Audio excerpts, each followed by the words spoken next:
Apakah tasawuf tarekat itu masih bagian dari Islam? Ya, emang itulah spiritnya Islam. Spiritnya Islam di situ. Sholat itu raga, tasawuf itu nyawanya sholat. Kalau sholat tanpa pakai tasawuf itu sama kayak orang punya badan tapi nggak ada nyawanya. Namanya apa? Bangkai. Itulah kata Imam Athaillah, amalmu itu seperti badan. Ikhlas yang diajarkan di tasawuf itu ibarat ruh yang ada di dalamnya. Ikhlas tuh nggak bisa pakai ngomong. Ikhlas tuh nanti dipraktekin, nih zikirnya supaya ikhlas. Ada zikirnya. Zikirnya la ilaha illallah dengan metode yang tertentu. Ada caranya. Dalam Sahih Bukhari dikatakan, sesungguhnya Allah mengharamkan terhadap neraka menyentuh orang yang man qala la ilaha illallah min qalbihi aw nafsi, yang membaca la ilaha dari kolbunya atau dari nafsnya. Saya baru ingat apa materinya tentang tasawuf ya. Apakah tasawuf itu warisan Nabi Muhammad atau warisan Hindu Buddha? Ya. Atau warisan agama-agama lain. Nah, nanti kita akan coba lihat ya. Tasawuf secara bahasa itu ulama berbeda pendapat asal katanya apa. Apakah tasawwafa dari kata sofa atau suf atau suffah. Perdebatan itu panjang, sampai beberapa tahun ini orang masih membicarakan itu. Tapi kalau membicarakan tasawuf masih pada tataran ini ketinggalan zaman. Kalau membicarakan tasawuf bukan di situ, definisinya apa? Ternyata Imam ahli hadis namanya Al-Hafiz Abu Nu'aim menulis kitab dulu. Baru denger ya, Imam ahli hadis namanya Abu Nu'aim. Taunya Bukhari Muslim doang ya. Kalau orang ngaji hadis pasti kenal imam ini, namanya Abu Nu'aim Al-Asbihani. Siapa namanya? Abu Nu'aim Al-Asbihani. Imam Abu Nu'aim Al-Asbihani ini mengumpulkan riwayat dari Abu Bakar sampai zaman dia, perkataan ulama salafus soleh dan khalaf, ulama terdahulu, dan sampai zaman dia abad keempat, tentang kerohanian Nabi. Setelah dikumpulkan, muncullah definisi tasawuf ratusan bahkan ribuan. Imam Zarruq bilang 2000, tapi saya hitung nggak nyampe. Jadi setiap sahabat itu mewariskan sisi tasawuf Nabi. Sahabat Abu Bakar ada tasawufnya apa gitu. Dan beliau memulai dari nama Abu Bakar As-Siddiq radhiyallahu ta'ala anhu. Maka bagi imam ahli hadis namanya Abu Nu'aim Al-Asbihani, tasawuf itu bukanlah lain dari ajaran Islam, tapi tasawuf itu sama dengan fikih. Fikih itu warisan fikih ilmu zahirnya Nabi, itu fikih. Contoh, sholat sah itu bagaimana caranya? Bersuci. Yang disucikan dalam fikih zahir atau batin? Zahir atau batin? Fikih loh ya. Rukun 13. Syarat supaya sah rukun 13 ini sebelumnya harus wudu. Rukunnya 6. Hafal kan? Ya. Awal sama akhir doang hafal ya. Niat sama tertib. Lumayan lah. Ini semuanya dari awal sampai akhir menyebutkan kesucian zahir. Benar gak? Sholat rukun 13 dari niat, cuma niat yang pakai kolbu. Itu pun sekarang sudah dilafazkan usolli, ya kan? Aslinya kan itu di kolbu, Pak. Semua amalan-amalan yang dalam fikih itu semua amalan zahir. Nabi amalannya zahir saja atau ada batinnya? Ini beda dengan kebatinan ya. Batin itu artinya sisi terdalam dari manusia. Gimana? Di rukun 13 mulai dari pertama sampai nomor 13 ada nggak namanya khusyuk? Nggak ada. Adakah rasa menghinakan diri, khudu? Nggak ada. Itu di mana? Padahal Nabi ngomong nih, hadis yang sering kita dengar, "Shallu kama ra'aitumuni usolli." Salatlah kamu seperti kamu melihat aku salat. Ahli fikih memandang dengan mata zahirnya, ahli kolbu memandang dengan mata kolbunya. Muncullah dua ilmu yang berbeda. Satu namanya ilmu fikih, yang kedua namanya ilmu tasawuf. Jadi dua hal ini berbeda tapi tidak kontra. Loh, kok sekarang ada yang mencoba membuat dua ilmu ini kontra? Yang kontra itu otaknya dia. Fikih sama tasawuf nggak kontra. Mana buktinya? Imam Zarruq, Imam Sufi, dia mursyid Thariqat Syadziliyah. Dia ahli hadis juga, Pak. Jadi dulu itu Sufi ahli hadis, itu biasa. Sekarang Sufi suka nonton film Korea. Ya, itu maksudnya saya, Pak. Kalau yang luar-luar itu mah Sufi beneran ya. Apa kata mereka? Sufi itu zindiq. Nah ya, sekarang dia anggap meninggalkan syariat. Lalu tidak ada. Imam Zarruq mengatakan apa? Setiap ajaran hakikat, ajaran tasawuf yang bertentangan dengan fikih, maka itu batil. Setiap ajaran fikih bertentangan dengan ajaran hakikat, maka dia kosong. Jadi kalau mau cari orang kosong, cari orang yang anti tasawuf. Cari orang zindik, cari orang ngomong tasawuf tapi nggak mau bersyariat.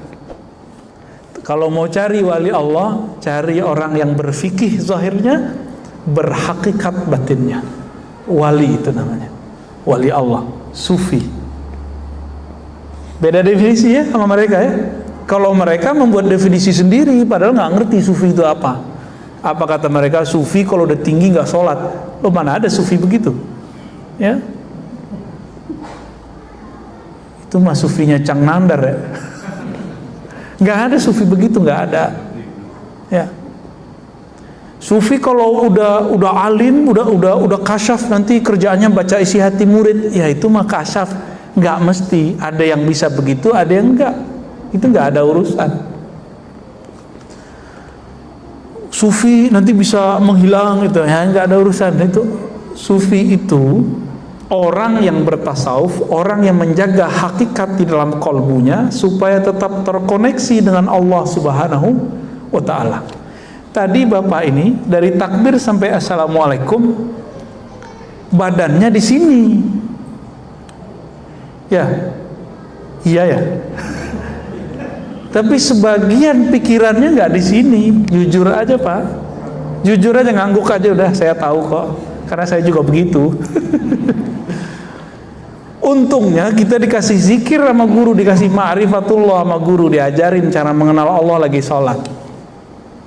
Maka ketika pikiran pergi, diambil sama kolbu, kamu ingat Allah. Jadi setan itu kata Nabi dalam hadis yang sahih, jika seseorang sholat, maka setan ngomong, uzkur kaza, uzkur kaza.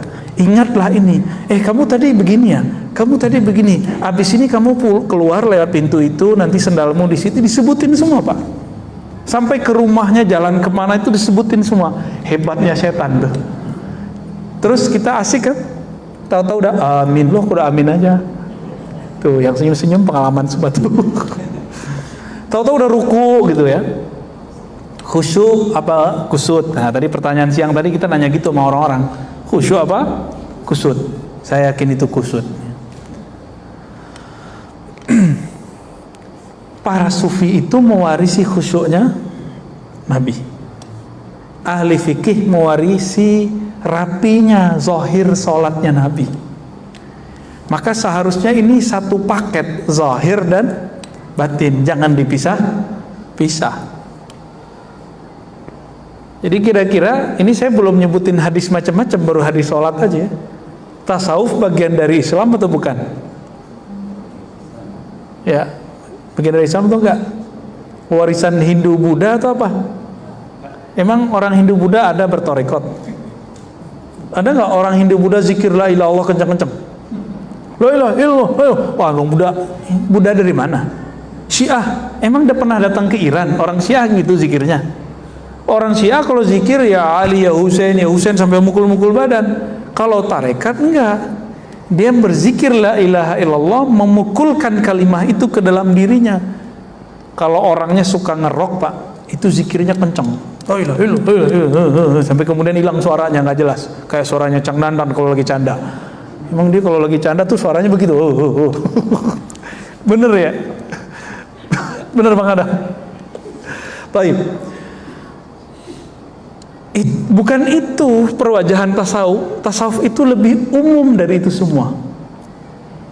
Maka Imam Al-Junaid Al-Baghdadi mengatakan tasawuf itu banyak metodenya. Setiap nafas itu ada metodenya. Ujungnya satu, berakhlak. Akhlak itu ada kepada Allah, ada kepada makhluk. Maka siapa yang bertambah adab akhlaknya kepada Allah, adab akhlaknya kepada makhluk, itulah sufi yang sebenarnya. Ya mohon maaf kalau ada guru-guru di sini kan ngajar cuma budi pekerti, itu baru ke makhluk. Kalau ke Allah itu mesti bertasawuf. Mesti bertasawuf. Ya. Jadi tasawuf itu bukan hanya sekedar suluk-suluk. Suluk itu hanya salah satu metode dari tasawuf.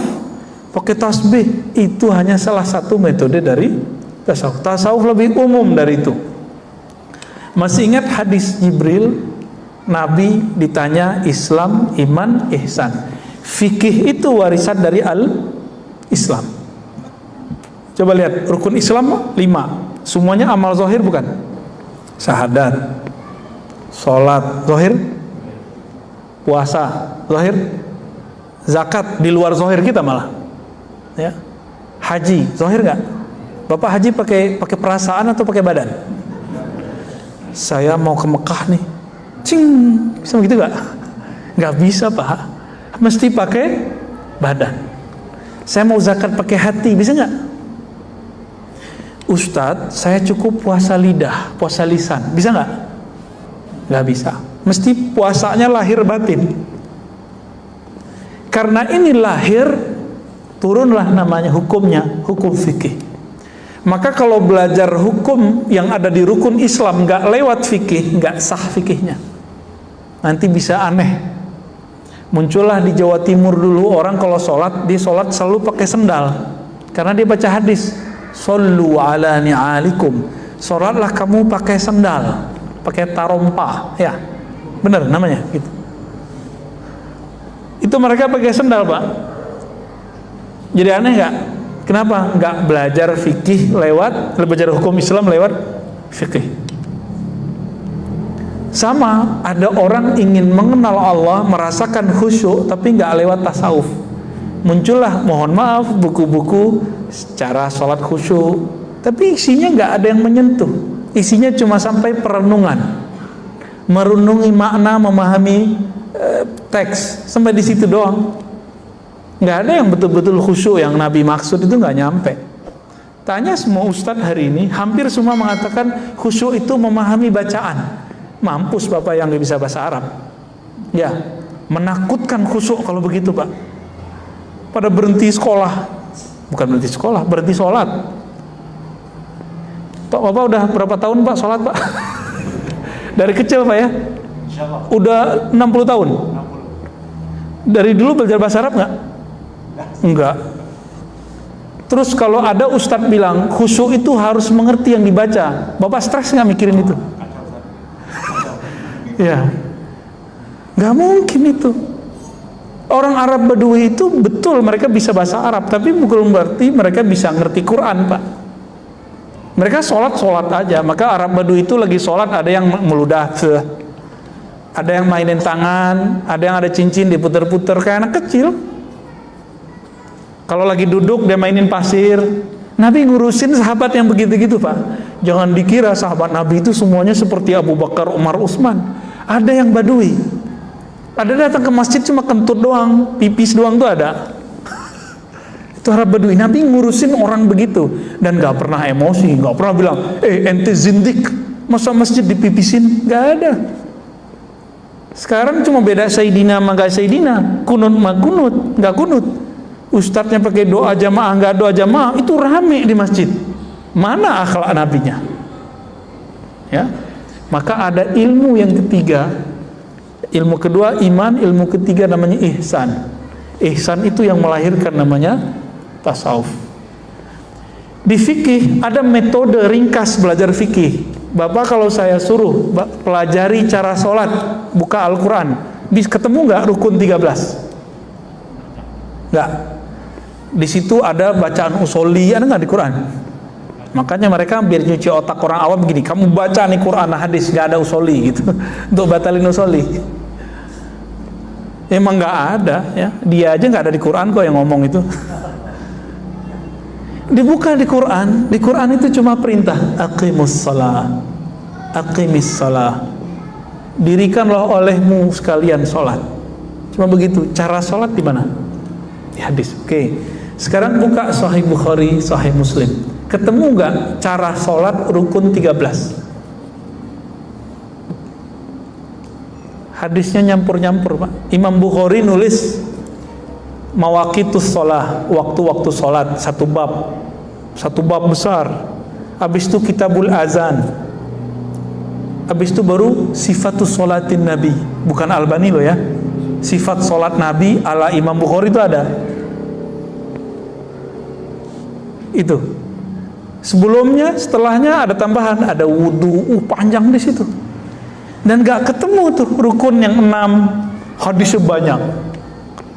Oleh ahli fikih, bahan-bahan hadis-hadis ini diringkas karena mereka sayang kepada umat, supaya umat yang sibuk bekerja di siang hari, sibuk mencari penghidupan di siang hari, agar mereka kalau belajar agama mudah. Karena Nabi bersabda, yassiru wala tu'assiru, hendaklah engkau kemas agama ini dengan mudah, jangan dipersulit. Sekarang mereka mempersulit lagi, padahal Nabi suruh mudahkan. Apa kata mereka? Nggak boleh ikut imam, langsung aja ke Quran dan Sunnah. Kan mampus tar murid-muridnya. Dicari di situ bab niat, di mana ada bab niat, Pak? Bapak lihat di Quran nggak ada bab niat di sini, nggak ada, Pak. Surat Al-Maidah ayat 6 tentang wudhu, nggak ada bab niat di situ. Tapi kalau ahli fikih baca, ketemu dia di bagian mana tersiratnya kata niat. Dibaca hadis tentang niat umum, innamal a'malu bin niat. Tapi kenapa hadis ini dijadikan bahan nomor pertama setiap amalan? Rukun sholat, rukun puasa, rukun haji, pertama pasti niat, ya kan? Padahal tidak ada tuh di ayat puasa, kutiba alaikumusiyam, mana niatnya di situ? Ketemu di hadis, Nabi nggak bilang niat. Nabi mengatakan malam yubayyit lailan fala siyamalah. Siapa yang tidak tabyid, tabyid itu artinya secara harfiah bayyata yubayyitu, menetapkan, menginapkan, macam-macam ini artinya ya. Ulama kita mengartikan meniatkan. Maka muncullah bab situ wajib niat puasa. Dari hadis itu maka ulama kita menganjurkan para imam setiap malam mengingatkan umat, watawasau bis bil haqqi watawasau bis sabri. Tapi sama kawan kita dibid'ahkan lagi, ya gak? Kan repot begitu. Padahal ini memudahkan umat, seperti dulu Umar memudahkan umat, Imam Syafi'i memudahkan umat, dan itu berkembang terus sampai akhir zaman. Jadi kira-kira kalau kita kembali lagi langsung ke Quran dan Sunnah, itu cara sholatnya nanti jadi amburadur nggak ter? Pasti amburadur, Pak. Nah, cara belajar fikih itu lewat mazhab. Lalu cara belajar tasawuf pakai apa? Ada namanya metode juga, disebut thariqah. Nah, thariqah ini ada yang formal, ada yang tidak formal. Yang formal tuh seperti thariqah Naqsyabandiyah, tarekat Syaziliyah, tarekat Qadiriyah, itu formal. Formal tuh gini, kayak sekolah, ada pimpinannya namanya mursyid. Ada asisten gurunya namanya khalifah, muqaddam, wakil talqin. Ada muridnya namanya salik. Ada tempat sekolahnya namanya surau atau tempat khalwat, zawiyah, ribat. Apalagi ada kurikulumnya, maka zikirnya dimulai dari A sampai ke apa gitu. Kayak sekolah. Saya mau tanya nih yang sekolah di pesantren, Nabi dulu ngajarin sahabat pakai kitab nggak? Selain Al-Quran, dimulai dari kitab Toharoh nggak? Bab bersuci gitu nggak? Nggak ada. Bid'ah nggak tuh? Kalau ahli fikih boleh buat begitu, kenapa ahli tarekat nggak boleh buat kurikulum zikir? Kok nggak boleh? Nah, maka kalau ahli fikih nggak ngerti ilmu tarekat, nanya dulu. Gitu ya. Maka bapak saudara ikhwan akhwat fillah, apakah tasawuf itu ajaran dari Nabi? Sudah terjawab, itu ajaran dari Nabi. Namun nanti metodenya disusun oleh para ulama sebagaimana ilmu fikih disusun oleh para ulama. Langsung saja ke Quran dan Sunnah. Kita tanya, Quran ini yang nyusun siapa? Ulama sahabat, siapa namanya? Utsman.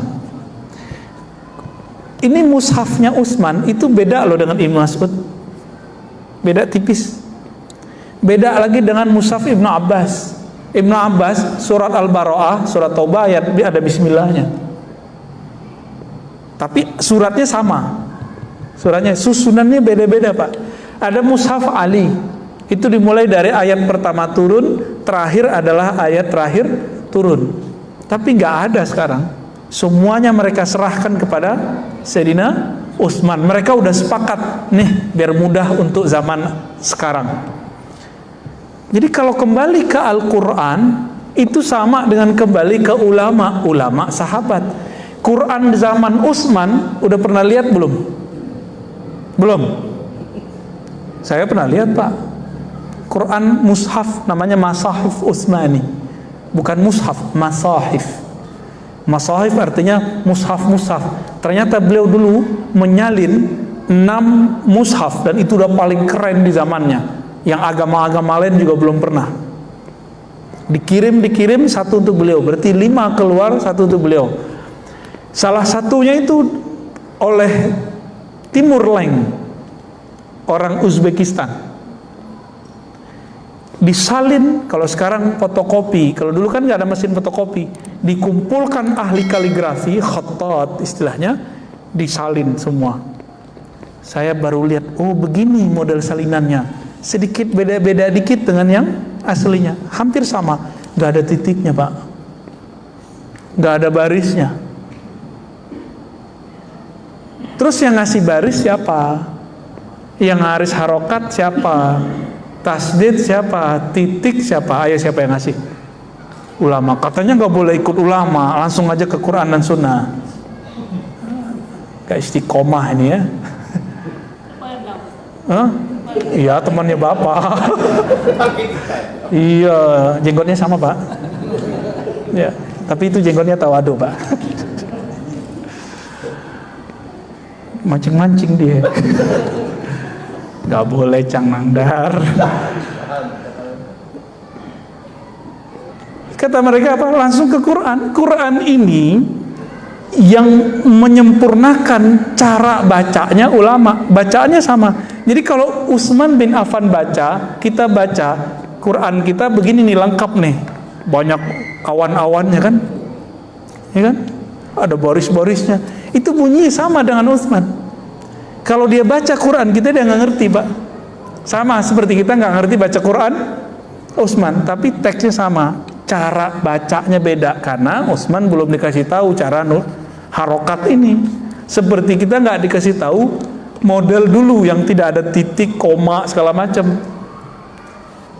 Kita beruntung, Pak, hidup sekarang. Kalau hidup zaman dulu, Bapak ini harus hafal Quran semua. Ini cukup imam kita aja ngapal kan? Ini udah mau Ramadan, imam kita mulai murojaah nih, daripada al-hakumut takasur mulu. Bapak saudara ikhwan akhwat fillah, Maka ulama ahli zikir yang mewarisi rohani Nabi, mereka mulai membuat kurikulum. Kurikulum pertama masuk tasawuf adalah taubat. Taubat itu kalau dibuat ke belakangnya, di dalamnya ada namanya tazkiyatun nufus. Jadi tazkiyatun nufus itu sebenarnya subbab dari taubat. Taubat adalah bagian dari tasawuf. Sekarang mereka nggak mau menggunakan nama tasawuf. Pengurus masjid ikut-ikutan, takut ditinggal jamaah, Ustaz. Jamaah ikut Ustaz atau Ustaz ikut jamaah? Ini kedua kali saya nanya dalam 2 hari ini. Saya mau nanya, Pak, jamaah ikut Ustaz atau Ustaz ikut jamaah? Yang benar yang mana? Oke. Jadi selera kajian itu seharusnya selera si Ustadz atau selera jamaah? Tuh kan kebolak-balik. Yang kejadian hari ini selera jamaah yang dikemukakan. Ya jamaah taunya itu aja. Ya, ditawarin kita mau 11 atau 20, ya jamaah milih 11 tarawih, ya kan? Kalau ulama tahunya cuma 20. Kalau ulama kalah sama jamaah, milihnya berapa? Ayo, ini gimana nih Tat? Ini mau 11 atau 20 ntar nih? Yang mikir 20. Waduh, gawat. Tapi 20 di sini ya? Belum? Bapak cari semua kitab fikih yang mu'tabar, nggak ada sholat tarawih 11. Cari aja Pak, tanggung jawab dunia akhirat. Baru belakangan muncul Imam Son'ani, ya, Albani, Mubarakfuri, baru belakangan. Gak ada ulama terdahulu. Katanya mazhab Syafi'i. Kunut sih udah bagus. Antum udah kunut kan? Ya udah kunut ya. Kayaknya mulai terancam nih yang 11 nih. Ya, ntar ngomong lagi. Tat, aneh belum lahir udah 11 rakaat. Emang itu dalil? Sejak kapan? Saya belum lahir di masjid udah 11 rakaat. Emang itu dalil? Kan enggak konsisten orang-orang ini. Banyaklah masalah kita Pak. Ini kita cuci-cuci, bongkar-bongkar ini. Ya. Siap dibongkar? Hah? Bongkar. Mari kita bongkar. Bapak saudara makar Allah, ulama ahli rohani ini karena dia mengerti dalil, dia mengerti metode, dimulailah bab tadi apa? Bab taubah. Itu beda loh Pak. Ahli fikih baca astagfirullah beda dengan ahli kolbu, ahli tasawuf baca astagfirullah. Beda. Ahli fikih baca la ilaha illallah beda jika ahli kolbu baca la ilaha illallah. Dalilnya mana lagi nih? Baca la ilaha aja Tat, nggak usah aneh-aneh kan gitu. Orang awam takut gila, katanya bertasawuf jadi gila. Tuh berhasil antum kecuci otaknya. Ya, itu kan yang ngomong begitu fitnatud dajjal itu. Bahwa belajar tasawuf jadi gila. Itu fitnatud dajjal itu Pak. Karena dajjal tahu orang kalau bertasawuf itu mati nggak takut.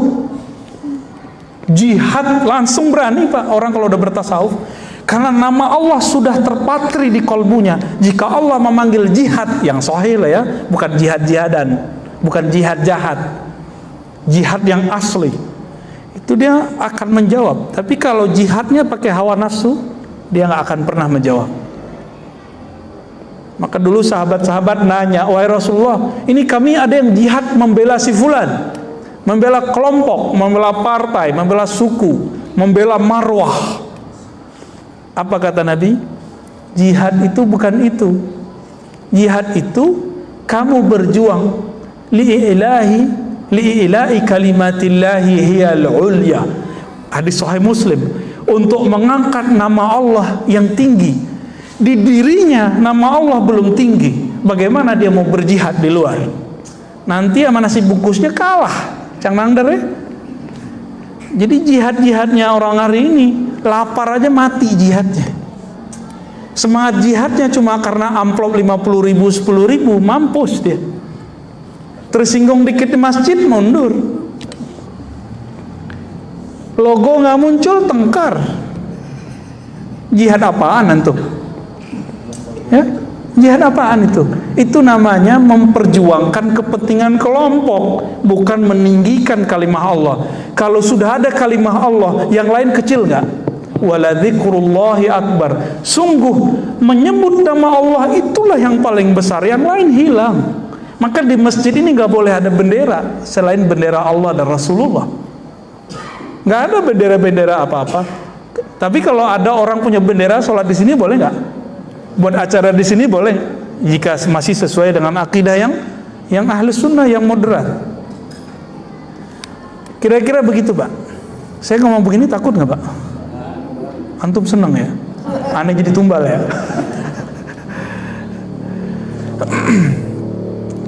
Ahli-ahli tasawuf ini karena di kolbunya dibimbing orang bertaubat. Karena ahli tasawuf tahu, orang bertasawuf itu bukan berarti suci, tapi justru belajar kalau kotor gimana cara menyucikannya. Saya mau sholat, tapi lagi junub, wajib nggak mandi wajib? Bapak berani nggak lagi junub, habis malam pertama subuh nggak pakai mandi, berani nggak? Baru pulang keluar kota nih, Cang Nandar nih, pulang-pulang langsung serangan. Subuh berani nggak sholat tanpa mandi wajib? Nggak berani. Kenapa? Tubuh terasa kotor. Ini masjid zahir, tubuh zahir tidak berani masuk. Di kolbu kita ada tempat mengingat Allah, namanya kolbu fuad, sir. Itu wilayah di dalam kolbu. Maka Allah mengatakan, sesungguhnya Dia ya'lamu sirra wa akhfa. Surat Toha. Sesungguhnya Dia mengetahui sir, rahasia, dan akhfa, dan apa yang tersembunyi dalam rahasia-rahasia itu. Kalau kita masih pakai junub rohani, apa junub rohani? Lalai mengingat Allah, belum dimandikan dengan tobat, nggak bisa Pak masuk ke situ. Itulah sebabnya kenapa sholat antum tadi nggak khusyuk. Badan secara zahir sudah masuk ke masjid zahir, tapi nyawa kita belum nyambung dengan kolbu. Kenapa? Nyawa kita belum ditobatkan, nafs kita belum ditobatkan, belum bertobat dia. Jadi nggak bisa khusyuk. Jadi kalau ada orang nanya, saya nggak bisa khusyuk, udah tobat dulu zahir batin. Kalau udah bersih, baru dia bisa masuk. Dosa zahir, dosa batin. Yang paling parah dosa batin. Dosa batin itu ada yang bahaya untuk orang lain dan dirinya, ada yang bahaya cuma untuk dirinya.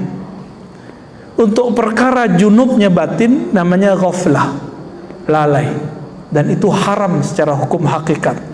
Dalam surat Al-A'raf ayat 205 di ujung ayat Allah melarang, wala takum minal ghafilin. Janganlah engkau wahai orang beriman menjadi orang yang ghafilin. Ghafilin artinya lalai. Maka secara Qur'ani lalai itu dosa. Kita bukan hanya di luar sholat, di dalam sholat aja lalai. Benar apa benar? Ya, gimana dong Pak? Maka sholat kita ini nggak bisa menghantarkan kita ke surga. Apalagi katanya as-sholatu mi'rajul mu'minin, tinggi amat kajian ente. Ya, sholat itu mi'raj orang beriman. Lah junub rohaninya belum beres, mau mi'raj, kapan mi'rajnya? Melorot ada Pak. Ya, melorot iya, mi'raj enggak. Ulama tasawuf meramu, jadilah namanya thariqat formal, Naqsyabandiyah. Tadi Pak Imam di Pekanbaru konfirmasi sama kita, Ustaz, semangat Pak Imam kita karena beliau ingin merubah. Ya, di kampung saya kalau ada orang thariqat suluk, orang Naqsyabandi suluk 40 hari, kalau udah nggak suluk dia nggak sholat di masjid. Ini thariqat apaan nih katanya? Loh, gak ada urusannya sama thariqat, itu urusannya sama orangnya. Kenapa? Di tempat saya orang kalau sudah suluk rajin ke masjid. Masalahnya di mana? Orangnya nggak diajarin kalau habis suluk ada adab setelah suluk, yaitu sholat jamaah. Orang jemaah tabligh kan diajarin Pak, ada nama bayan tangguh namanya. Nggak tahu masih sama nggak istilahnya. Orang mau pulang nih dikasih bayan itu kayak semacam mentoring sebelum pulang. Nih supaya frekuensi iman ente masih sama ketika khuruj dan setelah khuruj dikasih. Di tarekat sekarang hilang. Saya teliti, ini jemaah tabligh ini ilmunya dari mana sih? Ternyata pendiri jemaah tabligh mursyid tarekat Naqsyabandiyah, Qadiriyah, Khistiyah, Suhrawardiyah, ahli hadis, mazhabnya Hanafi, akidahnya Maturidiyah. Maturidi ini kan sama dengan Asy'ariyah, beda tipis. Mursyid. Makanya dia buat tarekat informal ala jemaah tabligh. Kebaca sama Syekh Albani, apa kata Syekh Albani? JT, jemaah tabligh adalah sufi gaya baru. Jadi mereka musuhin JT juga Pak. Bapak tiba-tiba musuhin JT juga, kan repot. Banyak di masjid-masjid kampung musir, karena masyarakat ini nggak ngerti jemaah tabligh ini sebenarnya sama dengan dia. Cuma mungkin risih sebagian orang nggak ngerti pakaian begitu itu kan biasa.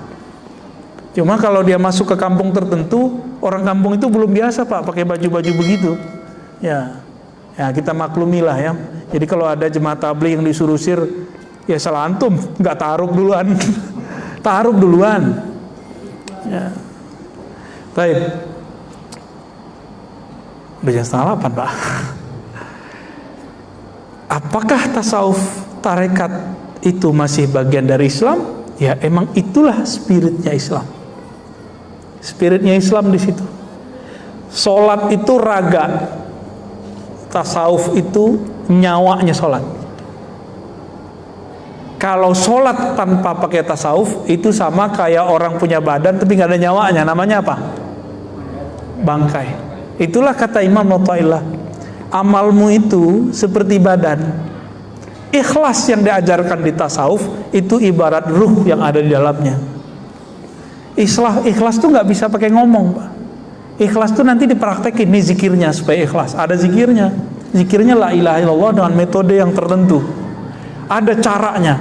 Dalam Sahih Bukhari dikatakan, sesungguhnya Allah mengharamkan terhadap neraka menyentuh orang yang man qala la ilaha illallah min qalbihi aw nafsi, yang membaca la ilaha dari kolbunya atau dari nafsnya. Ini 2 tingkat ini. Kalau versi ahli hadis ini dikatakan ragu, tapi kalau versi ahli zikir ini tingkatan. Ada orang baca la ilaha pakai kolbunya, ada yang pakai jiwanya, hasilnya beda. Kalau pakai jiwa jingkrak-jingkrak Pak jadinya. Kalau pakai kolbu bisa nangis. Itu bedanya ya. Udah azan? Kita cukupkan? Kita skip dulu. Semoga Allah meridhai kita semua dan menjadikan kita pewaris zahir ilmunya Nabi dan batin ilmunya Nabi. Amin ya rabbal alamin. Wassallallahu ala Muhammad. Assalamualaikum warahmatullahi wabarakatuh.